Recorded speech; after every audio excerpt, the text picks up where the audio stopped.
Hi readers, Chris here. Today I'm going to be talking to you about the other book that I finished this week, and that is It by Stephen King. Yes, I finally finished it. I started this book back in August, so it's taken me a while to get through it. It's over 1,000 pages long. It's a thick book, super thick, but I absolutely loved it. So for the purposes of this video, I'm going to be doing a non-spoiler review talking about my 3 favorite things: world building, characters, and plot. Just for the fun of things, I did do a 1-minute review over on Instagram just to see if I could do it. I'm quite proud of it. I think it came out pretty good, so I might post it tomorrow as a short or something. We'll see. But I did feel like this book deserved a little bit of talk. I'm not going to be talking about any spoilers today because I feel like spoilers deserve their own video. So definitely let me know if you want to hear more about spoilers, if you think they should have their own video. Definitely let me know in the comments section below. First up, I'm going to talk about world building. So the world of it, the backdrop is that this book takes place in one town, Derry, Maine. If you're familiar with Stephen King, you'll know a lot of his books take place in Maine, in Derry specifically. But in this story, Derry is a very specific town. It has a very specific history. And this isn't spoiler, this is all like kind of background information stuff, but the town of Derry, Maine has basically been haunted, for lack of a better term, since like the beginning of time. There's always been something evil in Derry, something that, not necessarily that it terrorizes the citizens, but just horrible things are always happening in Derry, especially to children. And of course, that's behind everything. But the town of Derry, like, Stephen King spends so much time in this book, like, really making you understand what it feels like to live in Derry, what it feels like to be a observer of all these horrible things going on and not actually doing anything about it. Because as the reader, that's what we're doing. We're reading about horrible things going on and not actually doing anything about it because we're not there. And that's how most of the citizens in Derry live their lives. A lot of them know that horrible things have happened, but they don't talk about it because they push it back into a place in their mind where they don't have to deal with it. Until, of course, we have our main characters that come along, but I'll talk about that in the characters section. So going back to world building, like I said, Stephen King spends a lot of time building up the world of Derry. There's a lot of history to Derry. Each of the characters, like their whole families, like have history and generations of history. It's quite complex. It is quite in-depth. When you think of a book that takes place in one town, like you don't really get to know the town that well. That is not the case in it. In it, the town of Derry, Maine is basically its own character.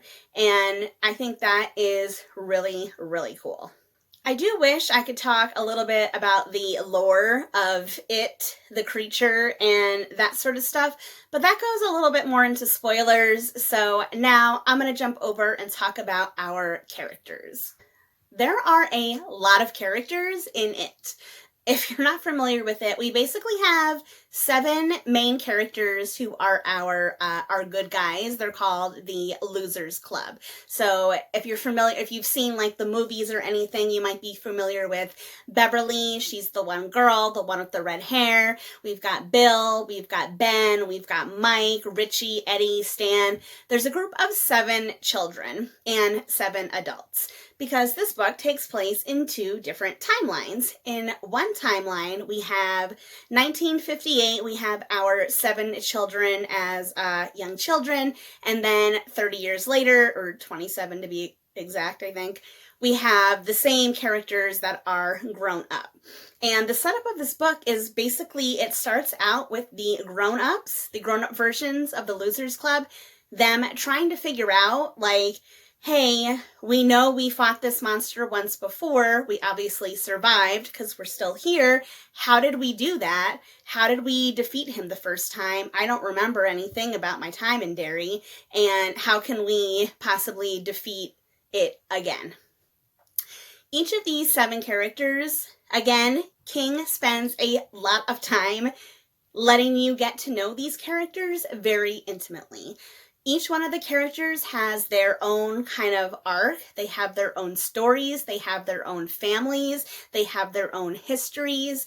They have their own inner insecurities, inner fears. Like, there is so much material about every single one of these characters. And on one hand, you could say that's excessive, but honestly, I feel like getting to know these characters in such an intimate way really helps by the time we get to the end, because you know them, you care about them, you really want to know, like, you get invested in their stories. And if we didn't have all that information, I don't know if you would be invested in their stories. So sometimes King has a habit of like going on and on and on, and there's a lot of setup in his books, but I feel like in it, even though there is a lot of that, I think it works in this case. It really works to build up all these characters. Now, other than just our Losers Club, our good characters, there's also a couple villains in this story, and it's not just it. There's a couple other characters in the book. So within the town of Derry, we have some kids who are bullies. So one in particular, Henry Bowers, he's a bully. He picks on all the Losers Club when they were children, and then later on in life, he comes back around and goes after them again. And there's a couple other characters like that they interact with throughout the book.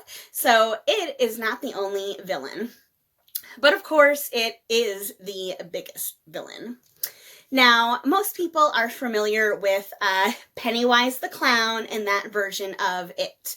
And if you've seen the movie, you'll know that Pennywise takes on a couple different forms throughout the course of the movie. But I had no idea going into this exactly how many different forms Pennywise actually has.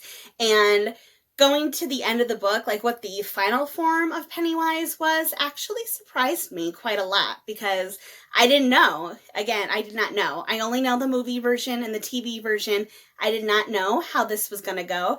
And it was super surprising, and I thought it was a really cool twist. So, if you think you know Pennywise the Clown, if you think you know what Pennywise's final form is, if you haven't read the book, you do not know. I'm not going to say it here because it's a spoiler, but I thought that was a really cool twist. So that's a little bit about the characters of it, and now, really quick, I'm going to talk about the plot. The plot of this book is absolutely incredible. So, like I mentioned before, we kind of have two timelines going on. And at the beginning of the book, you get like a big chunk of the 80s timeline, future timeline, and then you get a big chunk of the 50s, when they're kids timeline. Now, as the book goes as we get closer to the end, those two timelines start to get closer and closer together, so that by the time you get to the end of the book, they're like basically switching back and forth like almost every other page.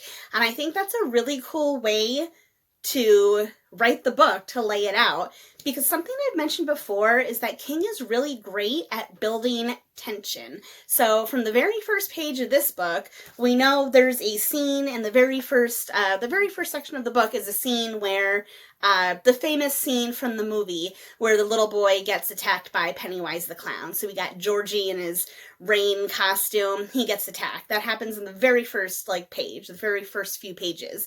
But then, so we know that Pennywise, we have this evil thing. We know that by the end of the book, they're going to have to face off against him. But everything that happens between page 1 and the end helps to build up to that final battle.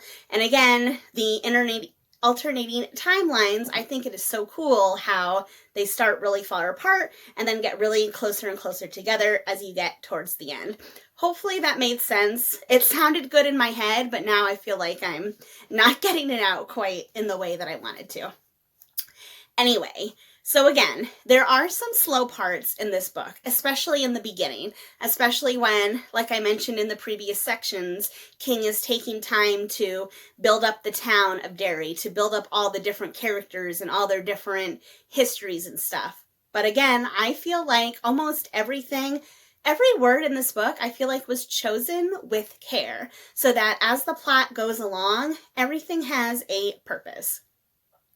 there are a couple things that happen in the first, quarter of the book that I didn't really know, like, what the purpose of those chapters were and if they would matter at all.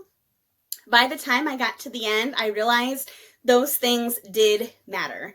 Anything that happens in the beginning, it all circles back around, it all comes back around, and it's just a brilliant example of writing. I don't know how else to say it. Everything in this book is chosen for a purpose.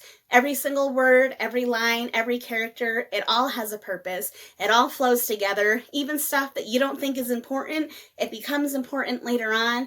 It all circles back and references each other, and it's just really cool.